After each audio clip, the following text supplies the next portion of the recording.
Je te souhaite la bienvenue. Juste avant de commencer, une petite information. Cette vidéo est extraite de l'émission en direct La Ligne Rouge des Hauts Potentiels dans laquelle tu peux poser tes questions et obtenir une réponse personnalisée. Cette émission est diffusée en direct chaque jeudi soir à 19h, heure de Paris, 13h, heure de Montréal, dans le groupe Facebook privé des élèves de l'Université des Hauts Potentiels. Si tu ne fais pas encore partie de ce groupe d'entraide et de bienveillance, tu peux y accéder en devenant élève de l'université. Pour cela, il te suffit juste de télécharger une première formation offerte dans le cadre de cette campagne de sensibilisation au haut potentiel. Le lien se trouve en description de cette vidéo ou en description du podcast. C'est tout simple, tu m'indiques à quelle adresse je dois t'envoyer la formation et tu la reçois tout de suite. Si tu me découvres pour la première fois par l'intermédiaire de cette vidéo, eh bien je suis Siegfried C, je suis neurothérapeute spécialisé dans l'accompagnement des personnes à haut potentiel intellectuel ou émotionnel. Et j'ai fondé l'Université des hauts potentiels dans laquelle eh bien, nous les aidons à canaliser leur surefficience pour soulager un certain mal-être. Maintenant que les connaissances sont faites, laissons place aux conseils de cette vidéo.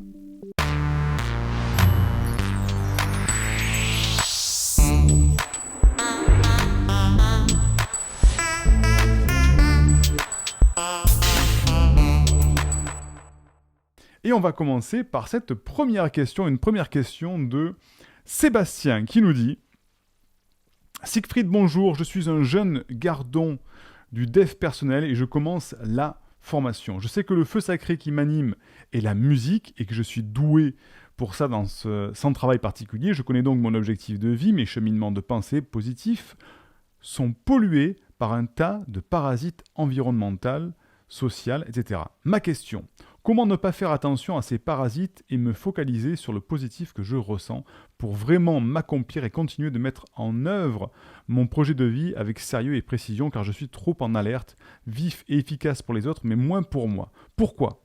Et comment faire surtout pour ne plus apporter attention aux vibrations négatives ?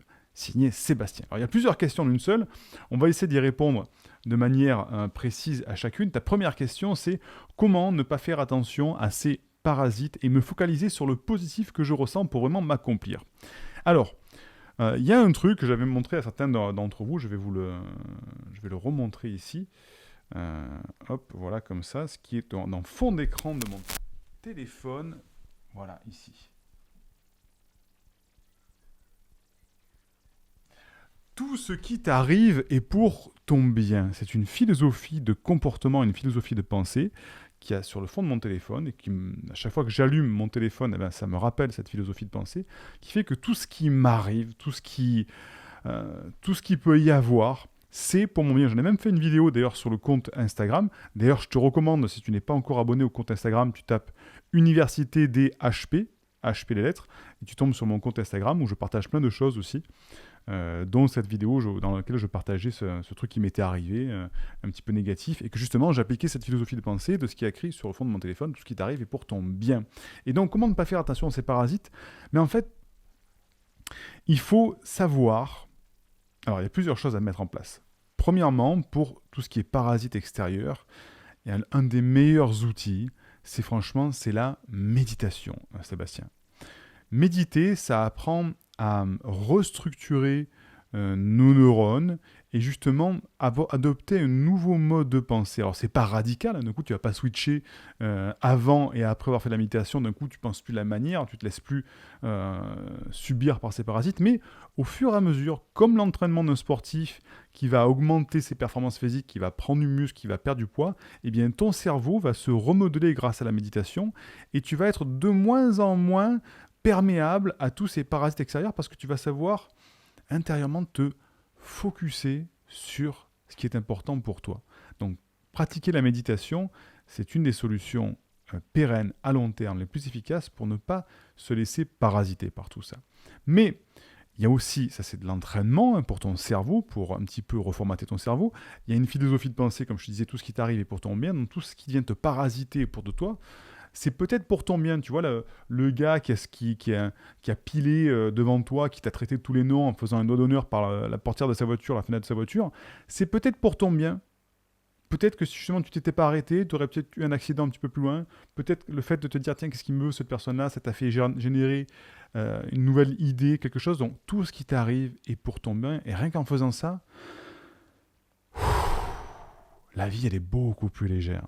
Parce que si tu pars dans l'état d'esprit en se disant, tout ce qui m'arrive, c'est parasite qui m'empêche de vivre, j'en peux plus de tout ça, on se focalise sur le négatif, sur les parasites, alors qu'en fait, voie du milieu centré, tout ce qui m'arrive pour mon bien. Donc déjà, ça a beaucoup moins d'emprise sur moi. Et s'il y a une emprise, elle est positive. Donc, ne pas faire attention, c'est ça. Après, il y a une troisième leçon à prendre là-dedans, c'est qu'en fait, ces parasites, il faut être comme un petit peu comment on appelle ça, ces petites statuettes des singes avec je ne vois pas, je ne parle pas, j'entends pas. Eh bien, toi, tu dois être celui qui n'entend pas. C'est-à-dire que tu as un cercle d'influence dans lequel tu peux avoir une auréole d'influence. On a tous un cercle d'influence qui est plus ou moins large. Certains ont un cercle d'influence autour de leur propre famille, ça pas plus loin. D'autres autour de leur famille et un groupe de personnes. D'autres ont un cercle d'influence national. Le président de la République, par exemple, en France, a une influence nationale. D'autres personnes ont des influences internationales, certains artistes, certains hommes d'État. Voilà, on a tous un cercle d'influence plus ou moins large. Et il faut se dire que toi, Sébastien, tu as un cercle d'influence. Eh bien, ne te préoccupe pas de ce qui sort de ton cercle d'influence. C'est-à-dire que les parasites qui sont en dehors de ton cercle d'influence, que tu ne peux pas influencer, ça ne doit pas rentrer dans ton oreille, ça ne doit pas rentrer dans ton système conscient. C'est-à-dire que si les gens parlent, jacassent, sortent des trucs négatifs, est-ce que c'est des gens avec qui tu vas pouvoir leur proposer de changer de point de vue, tout ça, ou est-ce que c'est des gens qui ne changeront pas de point de vue, donc ne font pas partie de ton cercle d'influence?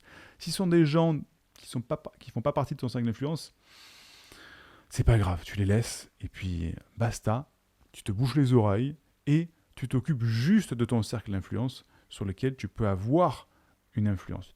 Donc ça, c'est les 3 conseils par rapport à ta première question.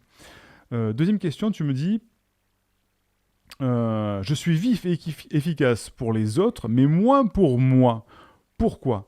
Alors ça, c'est un des paradoxes, et je souhaite un petit bonsoir à tout le monde. Un bonsoir à Valérie, Sandrine, Karine, Chantal, Katia, hello, bonsoir. Oui, pour ceux qui le reverront en replay, c'est une émission en direct, enregistrée, avec les élèves de l'université. Donc, pour la deuxième question, Sébastien, les hauts potentiels ont cette propension à être des coachs naturels, c'est-à-dire qu'ils vont avoir une très grande facilité à aider les autres. Ils ont aussi ce besoin d'aider les autres. Ils ont un besoin déjà d'être écoutés. Ils ont besoin de donner de l'amour. Ils ont un besoin de partager, les hauts potentiels, de manière générale. Et ce qui fait que ce sont des très bons coachs, des très bons amis, des très bons... voilà, ils sont là pour donner.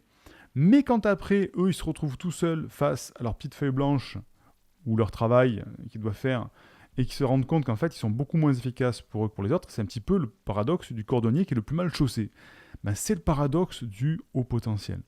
Et c'est là où parfois, il faut justement, comme je te disais tout à l'heure, par rapport à ton cercle d'influence, il ne faut pas gaspiller ton énergie par rapport à des gens sur qui tu n'as pas d'influence. C'est-à-dire quand tu te retrouves tout seul et que tu te dis, ok, mais tout ce que j'ai fait là, tout ce que j'ai donné là, aux gens, ça m'a apporté quoi, moi?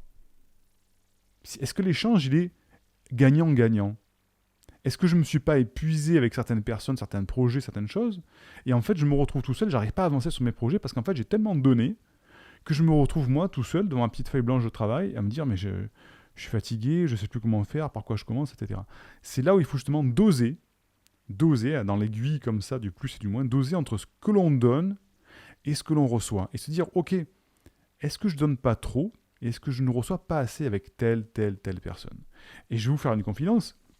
Moi, je suis quelqu'un qui est de nature très réservé, mais très festif. J'adore les fêtes. J'adore avoir des amis qui viennent à la maison. Et avec ma femme et mes enfants aussi, on a organisé pendant des années plein de fêtes à la maison. On a une grande maison, une grande salle dans laquelle on pouvait inviter des amis pour différentes têtes. On a fait des fêtes de Halloween magnifiques, tout décoré. Bon, voilà, des trucs où on s'est rendu compte que c'était génial.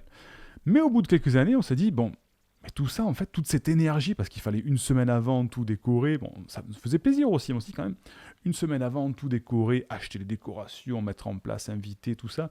Pendant presque 3 semaines, en fait, ça nous monopolisait pour faire un événement d'une soirée. Et pour, au bout du compte, avoir des amis qui disaient « Ah, c'est super votre fête, franchement, c'est génial !» Alors c'est vrai qu'on en retirait un certain plaisir de tout ça, mais quel était l'équilibre en toute cette énergie dépensée, pour avoir en retour, avoir juste quelques amis qui disent « C'est super votre fête, franchement c'est top, génial ». Et nous derrière, il y a 3 semaines de travail, certes plaisant aussi, mais voilà, et au bout d'un moment, on s'est dit franchement, ces fêtes en fait ça nous épuise plus qu'autre chose, ça nous bouffe un temps pas possible, on va un petit peu se tasser, on va un petit peu se calmer. Donc voilà, il faut faire la part entre l'équilibre de ce que tu donnes et ce que tu reçois pour avoir assez de puissance, d'énergie, d'enthousiasme et tout ce que tu veux y mettre pour tes propres projets personnels. Et tu me demandes une troisième question, et comment faire surtout pour ne plus porter attention aux vibrations négatives ? Ben voilà, c'est un petit melting pot de tout ce que je t'ai dit, Sébastien, par rapport à tout ça, le cercle d'influence, la méditation, et arriver à te boucher les oreilles pour bien équilibrer l'énergie qui rentre et l'énergie qui sort. J'espère t'avoir répondu, Sébastien. Indique-moi en description à quelle adresse t'as envoyé la formation offerte qui s'intitule « Canalise tes pensées envahissantes et profite de l'instant présent ». Et surtout, partage cette vidéo à une personne de ton entourage que ça pourrait aider. Et n'oublie pas, comme le disait Einstein, la folie c'est de faire toujours la même chose et de s'attendre à un résultat différent. Si tu veux t'épanouir avec la douance, c'est le moment d'utiliser le bon mode d'emploi, celui qui fonctionne avec toi, et de changer pour faire de cette terre un monde meilleur.